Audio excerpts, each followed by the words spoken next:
How's it going, guys? Stonewall here with Raised by Sharks, and today we're going to teach you how to use the repeaters. So the repeaters in Dauntless are kind of different than the other weapons. Here's the moveset. Before we get into showing you how to use the combos and the abilities, we're going to show you the loadout because it's a little different than the other weapons. When you use the repeaters and you equip them, it'll open up all these other modifications, but unlike the other weapons, most of it directly impacts the weapon. So to use the repeaters, you have to have created a bunch of different parts, and then you can intermatch them. So for instance, the barrel that I'm using is a standard barrel, which is basically the neutral barrel, but you can create the barrel that's dependent upon the monster you're fighting. For instance, you can create a barrel from Hellion, which creates fire damage, or you can use a barrel that uses ice damage or radiant damage.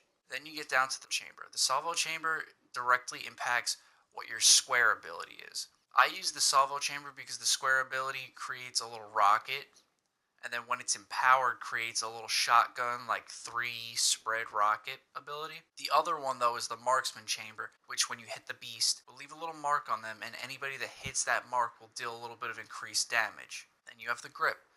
The grip again changes the ability, but this one changes the triangle ability. The captain's grip gives you a throw ability where you throw down a little thing that you can pick up that gives you a buff. Now if you do it while empowered, when you pick up that buff or a teammate picks up that buff, it'll give your whole team the buff. Whereas the other option is to throw down a mine that after a few seconds will arm itself and explode for burst damage.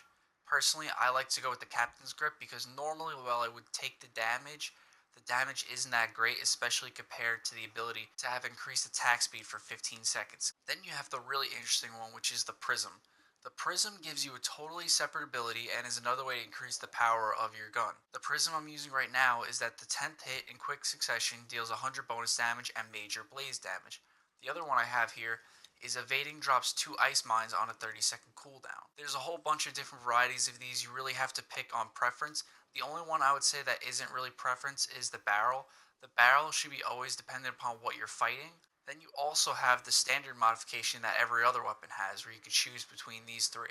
I'll sit over them for 1 second so you can look at what you think is best.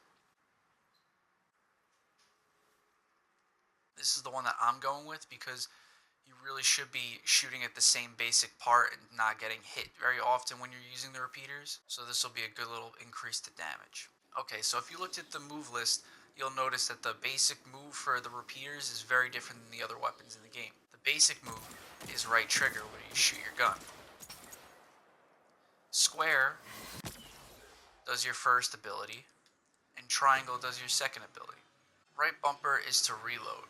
Now that I've shown you the basic abilities, I have to show you them in combat because that's really where the guide comes into play, because the controls for the gun are very, very simple. But the Ostian Repeaters are actually one of the more complex weapons in the game. So let me go find the monster and I'll show you how to use them. So now that I've found the Behemoth, the first thing you need to see is the crosshair. The crosshair tells you when your damage fall off is in proper range. See how at this range I'm at white, and then at this range I'm at red. When it's red, you'll deal no damage fall off and you'll do your maximum damage. When you're in the white, you'll deal severe damage fall off. The next thing is that watch as I reload from this distance. Normal reload. Now I'm going to reload a little closer to the Behemoth and show you what happens when you're closer. When you reload close to the Behemoth, you get what's called an empowered reload. You steal some ether from the Behemoth and you deal increased damage, and your abilities get buffs. So for instance, the square ability, instead of dealing 1 rocket, when you reload close to them, your rocket will now shoot 3 rockets. As with the triangle, your empowered reload will now allow teammates to get your buff from it as well, increasing their damage. A lot of times you'll see players fighting with the repeaters at improper range and dealing severe damage fall off, but what you really want to be doing is being almost like a melee user. You don't want to be as close because there's no need to be. Being at the slight range gives you the advantage and ability to survive.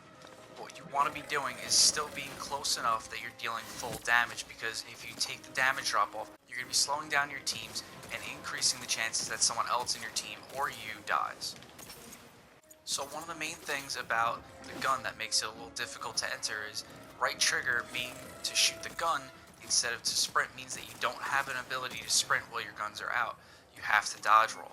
So it takes a little bit of skill to get used to, and then on top of that, you need to learn how to time your reloads and when to use your abilities and stuff like that, which could take a little bit of practice. As you can see, I've used them quite a bit, and I'm still not even really perfect with them. I just want to teach you all how to use it. I'm not trying to say I'm an expert or anything, because I'm certainly not. I'm more of a hammer main, but this is kind of how you would want to be using it. So for the rest of the way, get the general idea from watching how I'm hunting it. You have to stay with the red crosshair. You have to be empowering your reloads. And it's very important to use your dodge roll effectively.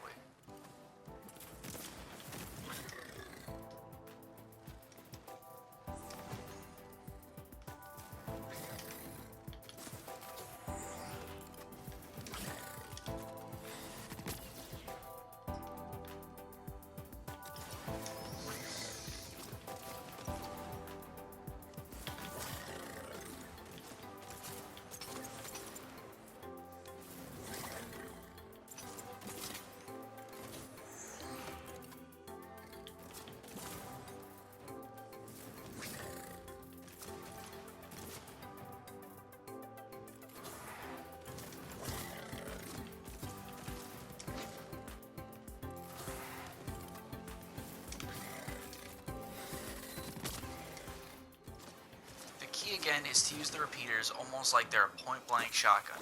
You have to stay close to the behemoth, you have to be good with dodge rolls, you have to stay close enough that you're in range, but you don't want to be close enough that you're getting unnecessarily hit and slowing down your team. The repeaters can be one of the top endgame weapons. The only issue is that when you craft them, it takes extra materials because of the fact that you have to craft extra parts, and it takes a little extra skill compared to most of the other weapons. But if you can get good with it and craft what you need to do, you can hunt behemoths faster than almost anybody and be a real asset to your team.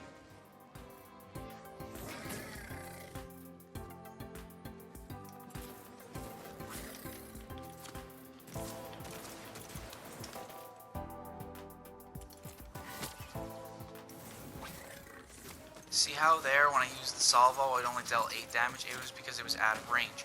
So the damage drop-off can be quite severe if you're not paying attention to the range you're using it at, or if the monster's too quick for you.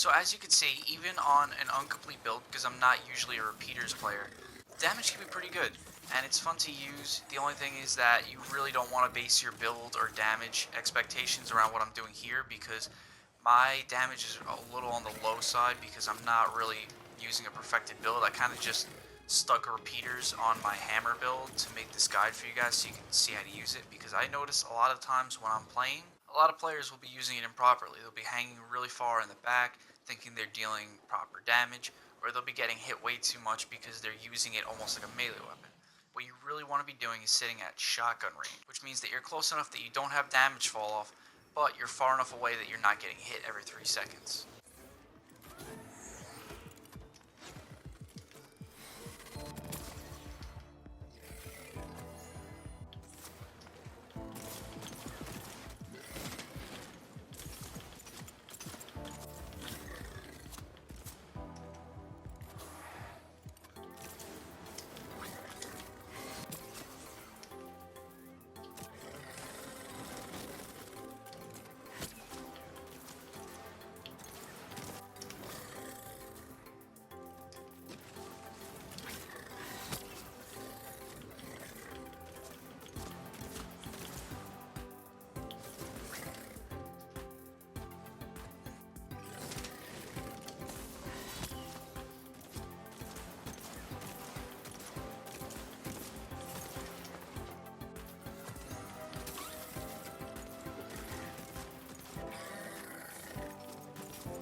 Alright, so there you have it.